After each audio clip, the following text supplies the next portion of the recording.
I bought my first pair of these shoes when I was 13 years old, and kind of fell in love with the style and always had a pair ever since.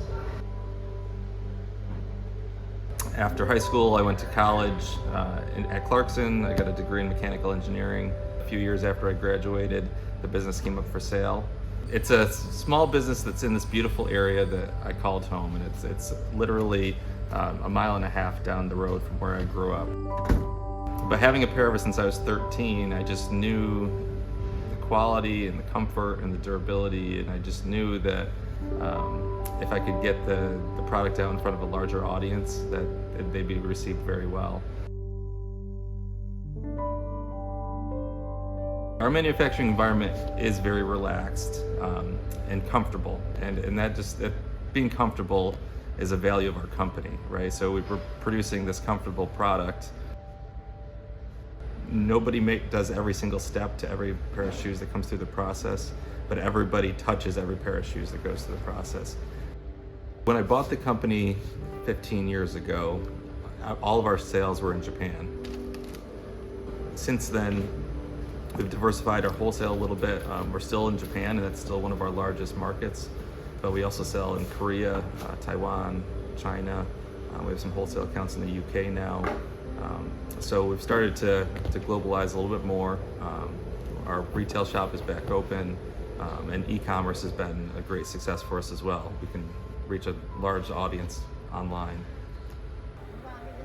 I knew MJ and the rest of the staff here from just living in the community for a long time and having bought my shoes here. She's the genesis here of the Aurora Shoe Company. She's kind of the matriarch of the company. Back in 1991, she was running a leather goods store down in Ithaca. Started carrying this line of leather shoes that were being made in Michigan. They couldn't get enough of these shoes. They were made by a single cobbler, one pair at a time. They struck up a deal with him for him to come out and teach them how to make the shoes. And so from there, they started the small manufacturing business. I started the business in a room above a schoolhouse, and people go, that'll never go anywhere. And maybe it's just stubborn. I can make something work. Just takes hard work. It's not like it happens overnight. And you try not to do it with the expense of others. And I always wanted that the people that worked here, that their families were more important than a pair of shoes. I love everyone I work with.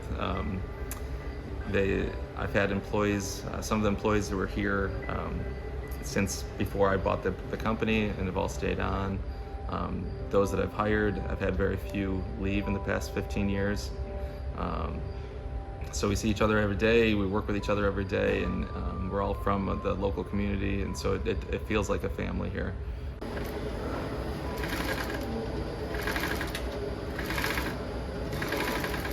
I have said to David, if I am not pulling my weight, then just say, time for you to go.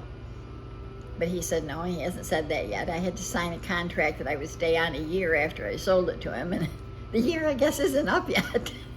It's a long year.